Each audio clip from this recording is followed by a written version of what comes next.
Ba ba da ba ba da ba da.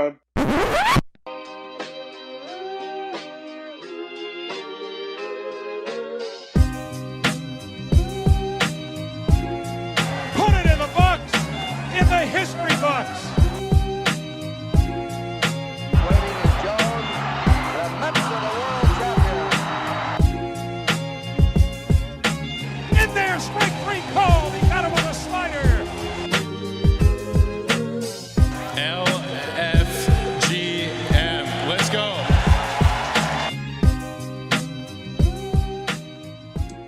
Fellas, what's going on? What Back at it. Addy Reed in the house today? Yes, sir. Best right-handed reliever of all time. Yes, sir. Yes, sir. And Jake's repping the orange, I see. Go. I was gonna put it on backwards, but then the letters are also backwards. But it's a little Lindor jersey. What do we think about orange jerseys? I've always thought about this, and it's never really caught like any sort of attention at all. But I think the orange jerseys would be fresh. I agree. Yeah, those Los Mets ones. Yeah, those are. Oh yeah. See, I feel like a lot of teams have like alternates that they're throwing in and out. Like every other year, there's like a different alternate, and we have like a lot of different nice combos we could do, and we just kind of keep them in the vault. It's kind of annoying. We do have the black coming along. Dude, Yeah, I I can't also like. I love the jerseys from like the 2000s, where like they have like they're sort of like black pinstripes a little bit, and like some black socks with the uniform. Like I don't know, they were good. But Jake, No. yeah, What's your beer of choice today? Brooklyn Summer Ale. Brooklyn Summer Ale? Same here. No way. Cheers, bro. Cheers. I got to step my game up. I've gone very basic, and the reason being is I'm just taking what's in the house. But next time I'm gonna go out and actually get something nice. However, I do have something great to accompany it, but this time it's Pacifico's sister company, Modelo. However, and just like last time with the Pacifico coaster, I got the Modelo coaster. However, I do have. Last time I had a little show and tell with my my cardboard cutout from last time. Shout out to my boy Kevin who works for the team, was able to get me that back. This time I'm gonna be drinking this Modelo in something special. It's a New York Mets bat mug from Lumberland Co. Sponsor us, please. Shout out. Let me see if I can get the nice bottle open again like last time too. Little peeling. That one wasn't too great. Remember when Dan, or last week Dan went to open his bottle and it sounded like a fart? It was like, Try and get mine in the recording too. I just heard like a fart sound. Yeah. I don't know what that We got sounded. some Roscoe beer. Oh, it's white. He's like, let me get the nice little pop. And it's like,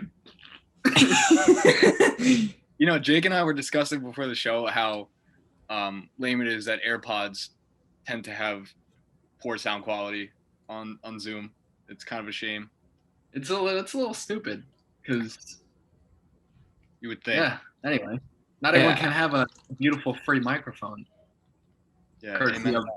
Courtesy of Delta Trainer, sponsor us. So Um, I heard that you have a little more show and tell. You went sightseeing this week. Yes. So I had planned a trip with my girlfriend to Pittsburgh, and it was supposed to happen Memorial Day weekend. And the weather was terrible Memorial Day weekend. So we said, you know what? We'll take a little bit of hit on the money and we'll just move it to next weekend, which was this past weekend. But then on Monday, Memorial Day weekend, it kind of cleared up. It was a nice day. And I was like, I still want to see some baseball, you know? That's what I was supposed to do this weekend. Mets weren't home. So I ended up going into enemy territory, and I saw a Yankees game at Yankee Stadium with my girlfriend, and we watched them lose to the Rays. So they say, keep your enemies closer. I did that, and I think because I was there, they lost. dude, and what? So, oh yeah, that was bad. Oh my god, I'm just thinking back to that. That was a while ago. Yeah, it was Was that the Yarborough game? Or no? No, I honestly can't even remember who was pitching because that was, two teams that I don't really care that much about. So I was kind of off a couple of these, Yes, sir. Yeah. However, there was it wasn't a great game. For a baseball fan, if you're just watching the game, there wasn't a couple home runs, but both of them were below our section, and we were kind of cut off in right field that we couldn't see them. So I just think being a Met fan in the Bronx right now has got to be a fun time. Yeah, sure. It was great. But so then I ended up going to Pittsburgh this past weekend. Yeah. And saw the Pirates, and it was like a minor league game. There was literally 2,500 people in the stands. We sat front row. I was able to grab dirt and shit. It was cool. And just to show you the difference in baseball culture from there to here, before the game, I'm walking along the Allegheny, and Cole Tucker just passed us, and he was just on the phone, and it was just no big deal. Nobody even knew. Nobody bothered him. I gave him a little one of these, and he gave me one back, and that was it. He just kept walking, and then he got sent down later that day. Poor guy. That's awesome. No, that's definitely one of the ballparks me and Dan have been trying to get to too. Is it as beautiful as they say it is? It actually is. Yeah, it's a shame that they're not good because I'm sure it would be a really fun place to be when times are good. We were thinking the same thing when we went to Camden Yards a few weeks back. It was they were just, the Orioles are just garbage except for last night. But yeah, that's awesome. That's awesome. Listen, guys, I want to play a little Who Am I to get us kicked off today, okay? Okay. So this is going to be a little bit of a competition moving forward, a little head-to-head action. Jake Brenner versus Max McHugh. Let's go. So we're just going to rattle off a trivia question each show. We're going to keep score, and we're going to see who the best man at Mets Trivia is. So with that being said, I'll get us started. Our first question of the season is, I was drafted by the Mets in the 44th round of the 1991 draft. Oh, shit. So we're going a little back here. Kind of a guess. Okay. So in the mid-1990s, I was a very hyped prospect and part of the famous Generation K. Oh, okay. So there's your hint right there. Injuries kept me from reaching my full potential as a starting pitcher for the Mets, and I was traded in 1999. Okay, so he was in our farm, never saw the field as a New York Met. I went on to have a long career as a relief pitcher. Who am I? I think we're both going to get it. Jake, let's start it here. Thank God, because if it was anybody else, I think I would have lost. But I'm going to say Jason Isringhausen. Buzz me in final answer. This may be a trick question, though, but that's my answer. Max, what you got? I was going to say Jason Isringhausen as well. All right. I got to up my game a little bit, I guess. So Jason Isringhausen it is. We got to put this on name cards next time, just we hold up. Good call. Yeah. Good call. I could just copy Jake's We'll learn from it, right? We'll learn from it. Jason Isringhausen it is, a famous member of Generation K. So also was a Met later on in his career. He was. Yeah. He was pretty damn good too.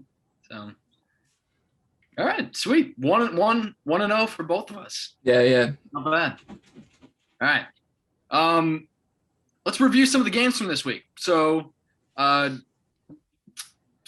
against San Diego, and then we had game 1 against the Orioles, which obviously did not go too well, courtesy of Dave Peterson, which we'll get a little bit into when we go around the horn. But boys, any thoughts at the top of your head here for games of the weekend? Dan, you want to go first? Yeah, listen, I mean, I think as a fan, I'm watching these games and I feel like this is all just good stuff, right? We can't be too greedy with this team considering who's out on the field. It was great getting Pete Alonso back, one of our clubhouse leaders, offensive powerhouse, right? So it was good to get some guys back. Even better to take a split out in San Diego and win the series out in Arizona. So usually the West Coast doesn't go too well for us. It did this time. And like you said, we'll get into Dave Pete a little bit later on, but definitely want to hear your guys' thoughts too. Yeah, Jay, go ahead. Going into the Padres series, that a split was like my hope and like my ceiling. I was like, I'll be perfectly content if we split, and glad we did that. I think this was, for the most part, our biggest test of like, who are we? Because I mean, and it wasn't even really because we don't have any of our guys, but like, all right, we're in first place, but we've played a bunch of crappy teams, to be honest. So it's like, this is our first real test outside the division of, where we stand as far as the rest of the National League. And just like looking at the pitching matchups for that weekend, it's like, this could be a playoff series. Like, throw away the Luke Casey start, even though he did pretty well. But like the rest of those pitching matchups, I'm like, this could be games 1, 2, and 3 of like the championship series. So like, let's see how this goes. And we had chances to win even the Taiwan Walker game and just couldn't get it done. So with the team that we have right now, I think a split was huge. And obviously we play them again this weekend too. So we'll really be able to see if it was a fluke or if we really, really can hang with the big boys with our 4A players. That's right. I mean, I was thinking the same thing. It's like, this is a team that you are, if you're going through the National League this year, you're going to see the Dodgers, you're going to see the Padres. And these are the teams that, you've got to be able to find a way to beat. I was encouraged by the fact that you both said they were able to grind it out with, not their best squad. But also encouraged by the fact that you had your big players stepping up, and that's what you need to do when you have injuries. So Marcus Stroman, Jacob deGrom both did what they've been doing all season. They dominated. And you start this, you saw some bats get going. The trio of Smith, Lindor, McCann all stepped up, started getting hot. James McCann, some big clutch hits. This past week, Dom is really starting to kind of get into his 2020 form. And then, of course, we were all so concerned about what Lindor was doing, and he's starting to really come into his own here. But yeah, let's talk into Dave Peterson. So game 1 didn't go so well in Baltimore. Dave Peterson has not, let's see, I had it pulled up. In his last 11 starts, Peterson has not lasted longer than 5 innings. And he's failed to get out of the 4th inning in 4 of those 11 starts. So not only is Peterson struggling, he's not giving you distance, and it's starting to kind of, tax your bullpen. And, we wanted to go on this show and kind of talk about some of the options they have. The Mets don't have many.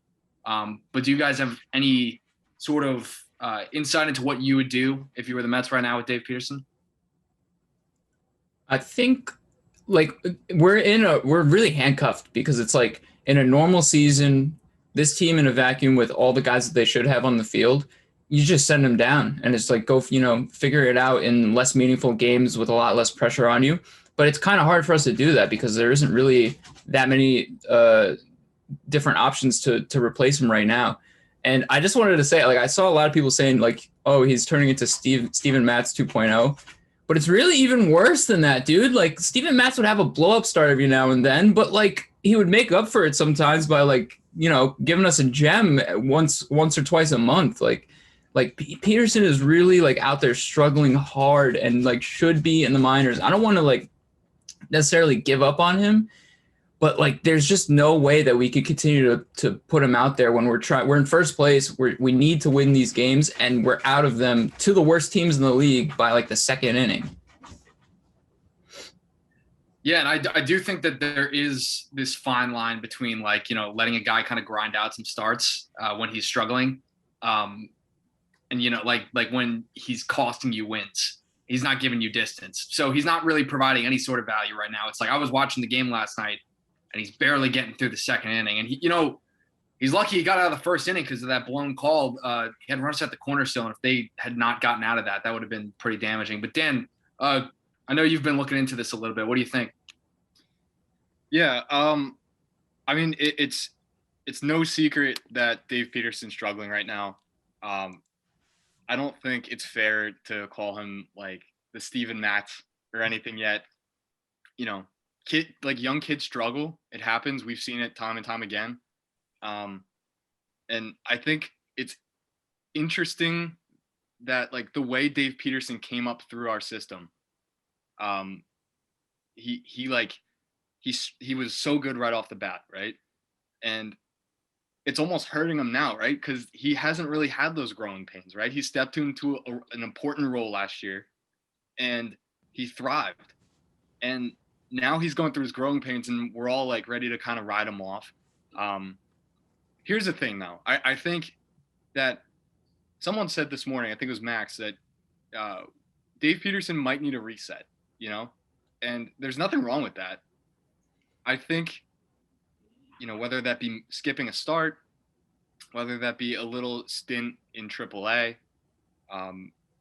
you know, I think they would probably know best, right?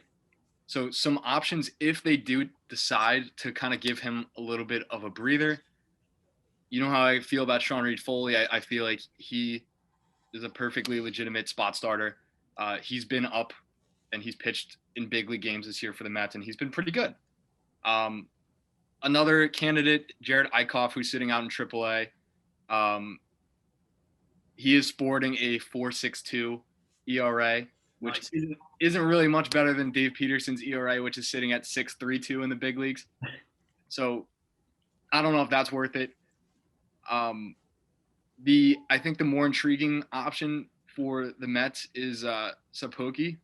Basically, like, has an ERA in the low twos.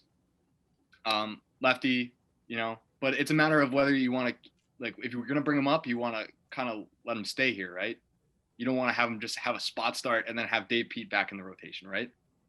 So that's the dilemma the Mets are kind of facing right now. Yeah, look, the bottom line is there's not really a whole lot of good, like, solid options here. I mean, you're kind of rolling the dice any way you slice it, whether you let him kind of battle it out on his own or you go to the younger starter and Zapucki or I mean, and you know, like, what's really frustrating is that, you know, this was not a situation the Mets envisioned Dave Peterson being in at this point in the season. It was kind of like, if he continues to do what he did last season in 2020, sure, he's got a place in this rotation, but he also, the reality is he's a young starter who's going to have growing pains. And you were expecting him to only really need to hold down the fort for, you know, April and May. And then Carrasco, you would have Carrasco and Syndergaard hopefully coming back.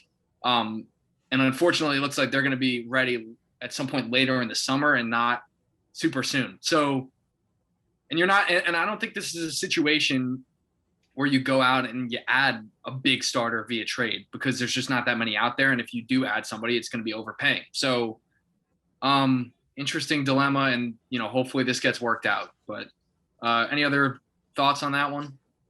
I think like Dan said, like, it's unfair to just completely give up on him. And like I was saying before, like he just needs to work things out, and it sucks that he's having to do that on a first place team in like big games. And I was just looking through those options that you mentioned before, and what's kind of deflating about him is, like, I don't really know if any of those guys, I mean, they may not give up runs in the same amount of innings, but I don't know if any of those guys are going deeper into games than like 2 or 3 innings either, because like Reed-Foley is mostly a reliever. Let's say he can get us like 3, maybe 4 innings out of a game. Zapuki is like, he's coming off injury, so like I don't really know how deep he's going. He's only made like 5 starts this year, so I'm sure that they're probably ramping him up. And then Eichhoff probably end up being a bunch of blow-up starts as well. So I think, like you said, Max, like, I don't think it would make a lot of sense to trade for a big name guy. However, once we get a little bit closer to the deadline, I really think we only need to fill up maybe like 5 more starts, and we could bridge that into trading for just an innings eater that's like on a team that's out of it already. They don't need to go, you know, have like a 2.5 ERA. Like, I'm okay with even a 4 ERA is all right, but as long as you could just get a little deeper into games, because it's really like the value of that spot in the rotation for us right now is just giving a little more rest to the bullpen. Yeah, and you know, I mean, we're going to start talking a little bit more about the trade deadline because we're kind of slowly creeping up on that. But that is one of those positions that I do think, like, it's becoming more of a glaring need. The Mets don't need a guy who's going to go out there and dominate as, you know, a back end starter.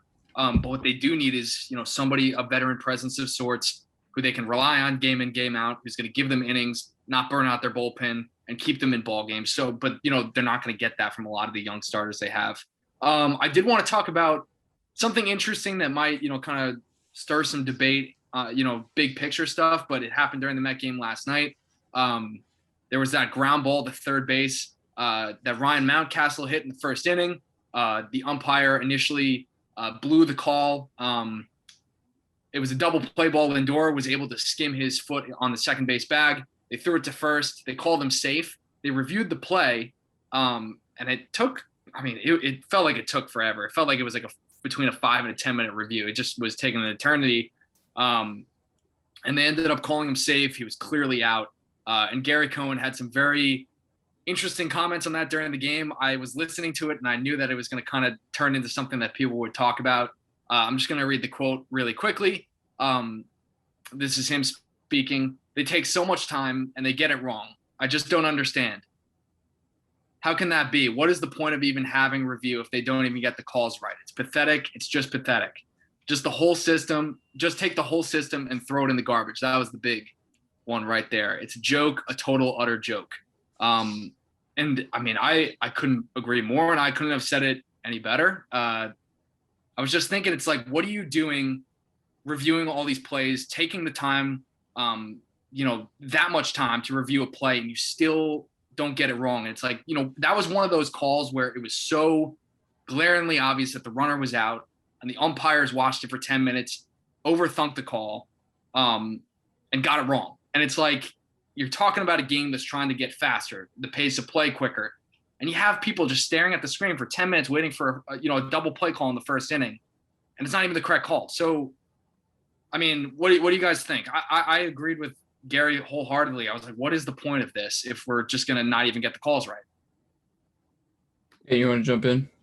Yeah, I think you kind of hit the nail on the head, right? I think every baseball fan has come to this realization that replay isn't as good as we thought it would be, right? Everybody wanted replay back in the day, and now that it's here, we kind of hate it, right? For lack of a better term. Last night especially was frustrating. I personally was watching the game with no sound. I had some work to do. And I remember just watching it, initially I was thinking, all right, he's safe. But then, you watch the replay probably like twice. It didn't even take that many times to watch, right? And you're like, oh, like Mountcastle's foot was still in the air. Ball hits McCann's glove, right? Out. Easy. Simple. Should take two or three times through to watch. And you're like, all right, like, he's out, right? And then like 5 minutes goes on 6 minutes and 7 minutes, and then like 8 minutes, and they finally pull the headset off. You're like, all right, that took forever and a half, but at least like we're out of this inning, right? No, like, dude, it's gotten to the point where it's ridiculous. Like, baseball's totally lost sense of the purpose of why they brought replay into the in the first place. Like, we brought it into, like, avoid the egregious calls, right? The Galarraga, like, perfect game, like big postseason home run that's like foul, but like that type of stuff, right? Not this type of like petty stuff. Jake, what do you think? Yeah, exactly what you said. Like, there's nothing that aggravates me more than, for example, like a couple weeks ago, Jake DeGrom's hustle double, where the guy just like held the tag on him and he lifted his foot off as he's trying to stand up for like a half an inch, like, and they overturn it. But yeah, so it's like those ticky-tack calls that are just like make my eyes roll. But like the thing that I think is the huge issue with the replay system, and like could easily just eliminate this one thing and it should be fine, is that they take the original call into account when they're reviewing it. They say it's based on the call on the field. There has to be conclusive evidence to overturn it. But the thing is, if we're reviewing the call, then it most likely means that the call was like sketchy. So why are we even, the guys that are the third party guys that are not there, that are reviewing the call, should have no knowledge of what the call was. They should just look at the play and make the conclusion of what they think it was themselves. And if it's obvious that it's safe or out or whatever the thing is, then they make that call. If they can't tell, then they can't tell, and the call and whatever the call was stands. Like, I just don't know why are you putting so much weight on a call that is most likely wrong? Otherwise, we wouldn't even be reviewing it. Yeah, I mean, we could talk about this all freaking day, and it's like so frustrating. But and we can get into this later on in like later podcasts. But I think they should have some sort of time limit on it. If you can't tell what the call is, if it's not blatantly obvious, go with the call on the field and just say that. Like announce it to the fans and let them know like that's why you didn't change the calls because we couldn't find anything in 30 seconds to justify changing it. So that's it. Yeah, they need to do it like the NFL. They need to make it clear to the fans. Yeah. Like, because last night it's like why, right? I think the bigger issue in baseball right now is not even the like play at the bases, right? It's the balls and strikes at this point. Yeah. You know, but you saw the Odor call in the Yankee game the other night, and it was just like, Aaron Boone got all of his bench coaches thrown out of the game. He was like, I want to make it clear that nobody on this podcast like has any disrespect for what the umpires have to deal with. Like their jobs are incredibly hard. None of us can do it. And if anybody's pretending they could do it, they're lying, right? So, I mean, they're great at their jobs and like every now and then they'll miss a call, but it's the responsibility of the MLB to put them in situations where they can succeed. That's right. 100%. I was going to say, it's like you're setting these umpires up to fail most times because the systems that you're implementing to try to quote unquote help them it's hurting them. It's hurting their integrity to the fans. And it's extremely frustrating. And it's everything the MLB does just seems to contradict itself. And we're going to talk about this a little bit with, the banned substance stuff. It's like you swing the pendulum too far one way with, the offensive stuff with the steroids and, changing the balls up, and then pitchers have to do something to, help themselves make a living. And it's like crazy, but all right. So we're going to talk a little bit about Ron Darling's hot take.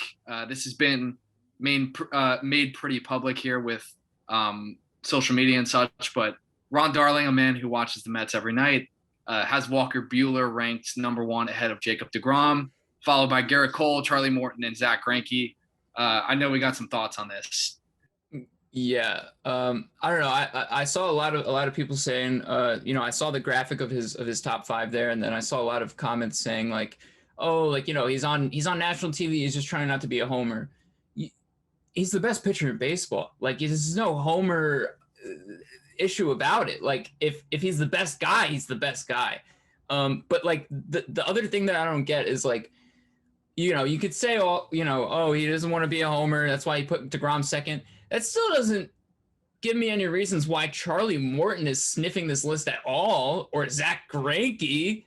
Like, dude, none of this makes any sense. We all know that Jacob deGrom is the best pitcher on planet Earth at any given stretch in the season. Like, it's just ridiculous. It also just like makes me shake my head at Ron. It's like we all have seen, we've watched him on SNY for 15 years, and we know how smart of a baseball man. Yeah, he's been around the game forever. It's like you're saying that to get attention, and that's the bottom line. I didn't like it at all. Dan, what do you think? Yeah, and I said that to you once the story kind of broke, right? That it's clear that this was like clickbait, right? That like MLB Network, whoever like had motives behind posting this. And like, I mean, the truth is like, we're talking about it, right? And the only reason we're talking about it is because Ron Darling changed the names like 1 or 2 spots, right? It's true. And it's like, but I mean, everyone knows this. It's like, fine, like tell me if you're starting a team today and you want to pick your ace, or like you're picking like Game 7 of the World Series and who you want to start. Like, find me somebody who's not taking Jacob deGrom. Yeah, there's no question. And I've even heard enough of Ron Darling to know that he would take Jacob deGrom in a Game 7. I don't get this. This is stupid. And where is Shane Bieber in this list? Where's Yu Darvish, Trevor Bauer? Like not to respect any of these pitchers, but like Jake said, Charlie Morton and Zach Greinke. It's tough to argue that they're in the top 5 at this point. I just want to say one other thing, adding to what Max said about like we've seen so much of Ron Darling over the past 10, 15 years. And with that in mind, like I'm willing to give him the benefit of the doubt here. I'm just going to, in my mind, to make this okay, I'm just going to believe that in the pre-meeting before this segment, they're like, Ron, you got to take this side of it. Like somebody else is going to have a different list and you have to take this side because we know that he's better than this. So I'm just going to give him the benefit of the doubt there. Yeah, before we move on, I've also just got, like, you mentioned Charlie Morton, and that's not the most egregious mistake on this list that Charlie Morton's on the list. Like, Jacob deGrom needs to be number one. But, like, I just pulled up, like, Morton's career ERA, and I really like him. I wanted the Mets to bring him in this offseason. I thought he's a well-respected veteran pitcher, knows how to do his job. He's got a career ERA over 4.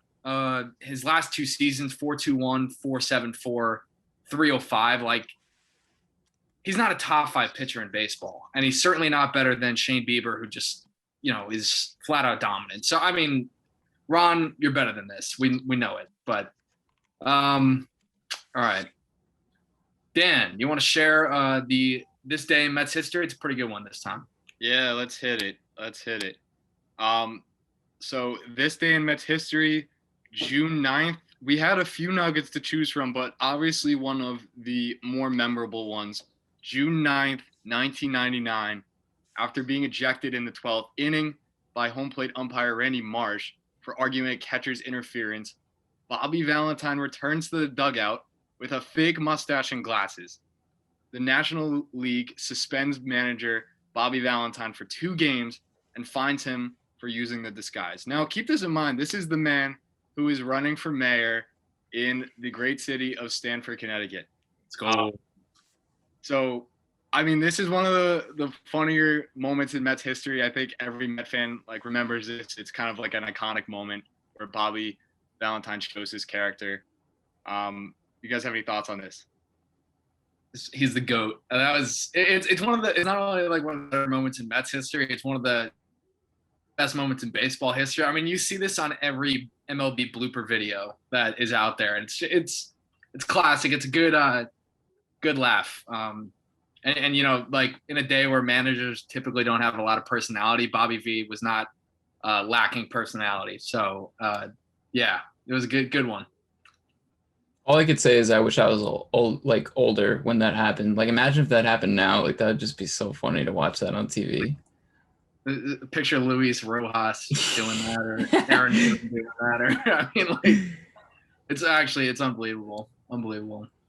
All right, let's hit this banned substance topic because it is the talk of baseball right now. Of course, yesterday Garrett Cole caught a lot of attention for his pregnant pause with, when he was asked if he uses spider tack, and it definitely stirred up this debate. I think this is something that is going to continue in baseball, and if there's one thing that non-baseball fans love to talk about in the MLB, it's scandal within Major League Baseball. So, Jake, tell me your thoughts on this. I know you got some. Yeah, so a couple things. One, I think that MLB loves that this is getting attention. I think that, love it or hate it, their best moments have come from controversy, whether it was steroid era or, more recently this, I guess, or Astros cheating. Like, they've never gotten more national attention than when something is going awfully wrong. And it sucks for people that actually just love the game, because you want it to be a fair playing field, and that they're struggling to connect with the younger crowd, and they want that stuff that's just gonna connect for a nice headline and some juicy drama. So it sucks that it's playing out this way, but it for sure is something that needs to needs to be controlled. Dan, did you say that you wanted to butt in? Yeah. So I was telling Max this morning, and I don't tend to agree with anything Rob Manfred does, but I have to give the Players Association and Manfred some credit here, purely because this could have blown up, right? They could have let this blow up, but they both got into a conference room and settled it. They're handling it quietly. They're not letting all of their superstars get painted and scarlet lettered, right? I'm sure there are going to be names that come out, but it's not going to be like the whole Houston Astros thing. I think that like MLB has kind of learned from this and they're trying to handle it differently. Obviously, there remains like a lot to be seen here. The story is relatively new. Garrett Cole kind of added some fuel to the fire by giving a shady kind of answer. Very. Yeah, Max, I know you have thoughts on this too. Yeah, I mean, first of all, I think it's both of you brought up some very interesting stuff where it's like, the MLB typically isn't great at handling this stuff. And then Jake, I thought it was really interesting that you in a way think this is good for the game because it's like it doesn't receive enough publicity. And for like I said, the non-baseball fan, they love talking about scandal in the MLB and how to improve the game and such. But I mean, it's tough because it's like I think this is a result of the MLB kind of sticking their nose in too many things over the last two decades. I mean, you see them like Pete Alonso commented, he's like, they alter the ball every year depending on who the free agent class is. And it's like it's that kind of behavior by Major League Baseball where they're kind of they're trying to manipulate the game purposely to try to get these results that they want. And I think it's awful for the game, and as a result, it causes players who are also trying to make a living to try to do something to make themselves money. So the pitchers have been kind of on the wrong side of all this stuff where like the MLB is juicing the ball, the steroid era, trying to squeeze the strike zone to get more offense into the game because that's what the fans tend to think is exciting. Pitchers need to make money too, and what they did as a result to try to make a living themselves was kind of use this sticky tack, the spider tack, whatever it's called, and be able to increase their spin rate, get better control on the pitches, and make some more money. So it's just interesting, and I think again it's like a result of the MLB just sticking their nose in everything, trying to change a game that just I think is better when it's pure. But yeah, Dan, I wanted you to take Jeff Passan had some interesting tweets on Jacob deGrom, and I know that there was a little bit of Twitter stuff last week when a fan thought that he saw Jake rubbing some stuff on his fingers, and then you had 8 Met players respond and say you're crazy, this guy has never done this, he doesn't need to do this. Passan had some comments on that. I don't know if you want to share that. Yeah, I think every Met fan probably had it crossed their mind, whether deGrom could be a part of this. But I want to reassure everybody that they don't have much to worry about. I mean, Passan wrote a really good article. It's definitely worth the read. But he talked about how Jacob deGrom's spin rate on his fastball is directly correlated with his uptick in velocity, and the spider tack has nothing to do with velocity. So basically what happens is when you're throwing a fastball with greater velocity, your spin rate increases. So anybody who's trying to use the argument deGrom's spin rate increased, it's because of the velocity. It's not because of any substance that he's using. Whereas, not to Yankee bash too much, but there have been numerous players, including the Minnesota Twins' Josh Donaldson, who have directly accused Garrett Cole of, adding illegal substances to his pitches. And obviously the press conference the other day didn't really help his cause at all. So, he's going to have to answer to this and we'll see where it goes from here, right? Look, the bottom line is if you were taking this to court and you were a lawyer, nobody has enough evidence to really work with. Even if you're talking about Garrett Cole, who's probably been the poster child of this, fair or unfair, there's not enough evidence to suggest that he's actually done this, even though it's pretty clear that he has. But with deGrom, anyone who says the evidence that he's done this is that he's really freaking good. That's stupid. You can't say that. And that's not fair because it's you're good, so you must be cheating. Find me some better evidence. That's it. Yeah, you can't because there's none. And I think Dan was saying earlier, names, MLB is not going to release a list or anything like that. But names will come out, and it's not going to come from MLB. It's going to come from just regular people because now anybody has a voice that has social media, and we have all of the numbers. If you look at if you go to Baseball Savant, you can see spin rate numbers from every pitcher every single time they've ever stepped on the mound for the last few years or whatever. And since a few minor leaguers have gotten suspended, you can see a big handful of pitchers that had these crazy spin rates all through last year and the beginning of this year. And as soon as guys got suspended, all of a sudden those spin rates have gone down about 300 RPMs.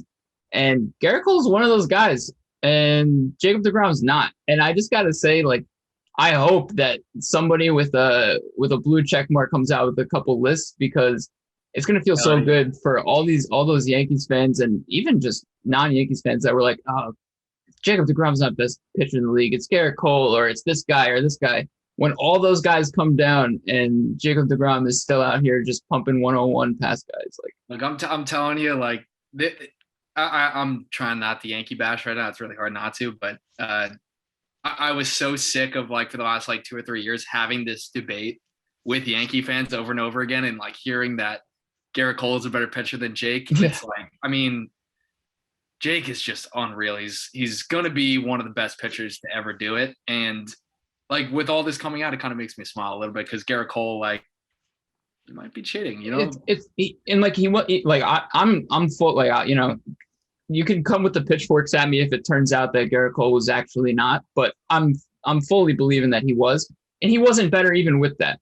But I will say the one thing with deGrom versus these other guys is that the biggest thing with using these foreign substances isn't really about the fastball. It's about your breaking pitches. It gives you a lot more spin on the breaking pitches, which makes it do a lot more nasty things. Jacob deGrom's throwing like 80% fastballs anyway. Like that, whatever, if you put whatever on the ball, it doesn't change the fact that it's 101 past you. Like, it's, you know what I mean? Like, and he's jumped his, like Dan was saying, he's jumped his velocity every single year. And that you can't put anything on your fingers that makes your fastball move 5 miles an hour more to the plate. It's impossible.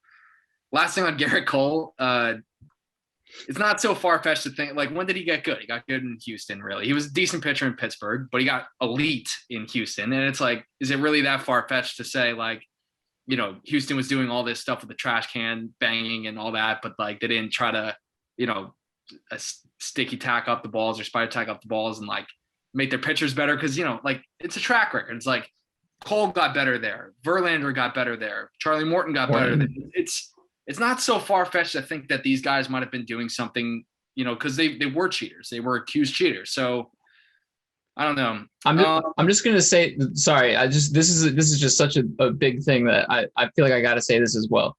You're gonna end up seeing names come out, and just when you do, I gotta just put this out there so that it's in stone that I said this.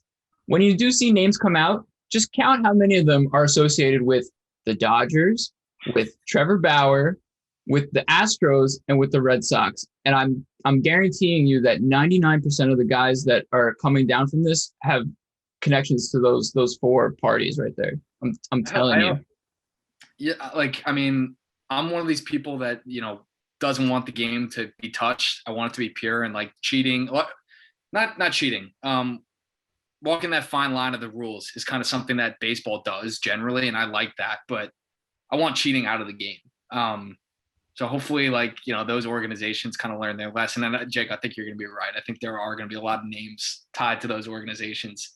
All right. Anything else to say on that? No, I mean, honestly, just like you guys said, ask a Yankee fan if the Houston Astros are above doing something like that, right? Like Garrett Cole, Justin Verlander, like all these guys, like great pitchers, but like go to Houston and like miraculously like become like, and like, you know, as a fan, you're almost like, wow, like maybe they use like some type of like sabermetrics or analytics or pitching technology to like help, but like it was so drastic. Like, I'm sorry, like Garrett Cole went there mid-season. Justin Verlander went there mid-season.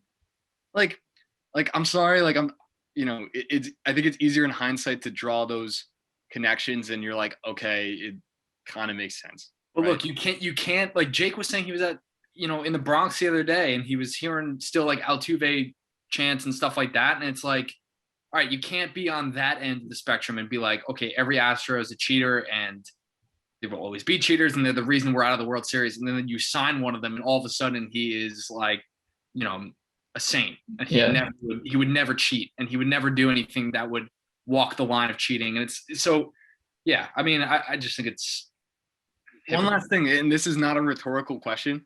How did the Yankees communications team allow Garrett Cole to go up there unprepared for this question? unbelievable. It is crazy, especially them. Like Genuine question. that's something that, like, to be honest, I hate to say this, but that's something that we would have done. Like that's like the Yankees are usually real buttoned up with that stuff, and like you had to know it was coming. Well, shocking that he would like, yeah, you knew he was getting asked that question. For him to be on the mic for 15 minutes looking like, he was clueless. He didn't know what to say. Max and I were talking this morning, like we're no communications experts, but if Garrett Cole wanted to go up there and remove himself from any liability, like if you wanted to go up there and plead the fifth, like go up there and say, hey, like I just want to talk about baseball today, right? Instead of like I can't comment on this because or that you're going to comply with the MLB's investigation and their new procedures, but you're not going to talk about the past. Like, I mean, like something not what he said, I mean, we're no Yankees communications PhD, like whatever, right? Like it doesn't take a genius to understand that is not the thing you are to say. That is not what you are to say. And that's on the Yankees. It's not on Garrett Cole. Like he's thinking about a million other things. I'm sure it's in his mind somewhere, but like, when you get caught off guard with something like that, like, I don't blame him for freezing up like that because nobody told him what to do. That's on the organization. Like that's Cole bad. Cole is also a guy who I think takes a lot of pride in like providing the media with substantive answers and like, something to work with. Like I think he does take a lot of pride in giving them like actual conversation and dialogue to use. But I think he was trying too hard there. Like I think he was looking for something creative, maybe trying to put some context to what he was saying. Like there's cheating all over baseball. There's always been, but like he couldn't say that in that moment. Like there's too much. And it's like, what you have to do is you have to distance yourself from that, or you have to just shut it down. But anyway, man, this is not going away. I don't think it is. Wait, just real quick. I'm sorry. This is just so much, but I just want to say one other thing. Yeah. Actually, two, but super quick. One, I don't blame anybody that's using, because if they know they can get away with it. Why not? I'm fine with that. Whatever. Go get your bag. Go win some games, and then once they decide they want to enforce it. And then second thing is MLB just needs to create something that is legalized and just have it out there. And then that's the substance because it's fine. It's, people use rosin, whatever, just create something, put it out there, end the story. That's the only thing you can use. Yeah. It's just like, people are always going to be trying to just walk that line. And it's like, this is not going away. And I even think that there's always going to be something in baseball because that's just part of the game. It's like, it's a game of inches and like everything matters. Like at that skill and that elite level, everything matters. So I don't know if this is ever going to, go away completely, but all right. Anything else to say on that? I'm finally good. That was good chat. That was good chatting. All right. Now, Friday night, Dan, got a little predicament. We're big Islander fans. Potential Game 7. Guys, I have a huge problem. So my girlfriend offered to take me to my first Met game since the pandemic. So the first Met game since 2019, right? On Friday night, Jacob deGrom is throwing the baseball, which is always a reason to go to the stadium. It is Jeff McNeil bobblehead night. I am a huge fan of Fernando Tatis. The Padres are coming into town. But my New York Islanders are potentially facing a Game 7. This issue will probably already be resolved by this point, right? If the Islanders win tonight, nothing to worry about, right? But we could be going to a Game 7 here. And I have to decide whether I want to watch this Game 7 on TV, right? stay loyal to my hockey team who's in the midst of a playoff run, or go with my lovely girlfriend to my first Met game at Citi Field in like 2 years, 1.5 years, right? What do I do? What the heck do I do? I have a possible solution, but I'll let Max weigh in first. Jake, Jake just figures these kind of things out. I don't know, man. I'm of the thought that Game 7 trumps everything. So if you're choosing Game 7s between teams, I think you pick your favorite team. But yeah, Game 7 is tough because I mean that's like where your team needs you. So June baseball, but this the other thing is like you haven't been back to the stadium in close to 2 years now, right? I mean, and then Jake is like one of those guys that's like he's going to be one of those people you tell your grandkids about, like watching him pitch. Thank you. And it's a tough thing to pass up because it's also a tough ticket. Like people know he's going to be pitching, and So I don't know, man. It's tough. I'm glad I don't have to make that decision. Max, I'm flattered that you want to tell your grandkids about me, but I'm really just a regular guy. But anyway, so Dan, I have a question for you. So if you stay in and watch the Game 7, if it happens on Friday, are you still going to be with your girlfriend? Or is she going to watch it with you? That's the thing, man. I don't know. I don't know if she'll find another date.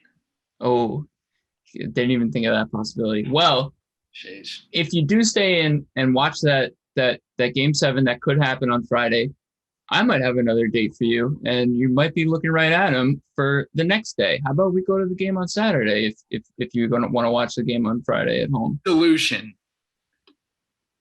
I mean, it's no DeGrom day, but like, I think we may have something there. All right. Or better solution, the Islanders win tonight, and you don't have to worry about choosing between the two. Yeah, but now see, I'm leaning towards Jake's solution. Dan, slide your way into all three if the Isles win tonight. You get a Game 6 win at the Coliseum. You get Friday night with DeGrom, and then you get a little date with Jake on Saturday. You get the win tonight, and then you get back-to-back Jakes on the weekend. Come on. See, this is your classic lemons to lemonade scenario. I feel so much better now than I did before, and that's why I'm glad I went to you boys. What would I do without you? Yeah, the problem is like you winning this scenario requires our team winning. So yeah, I don't know, man. All right, well, great second episode. I was happy to be back.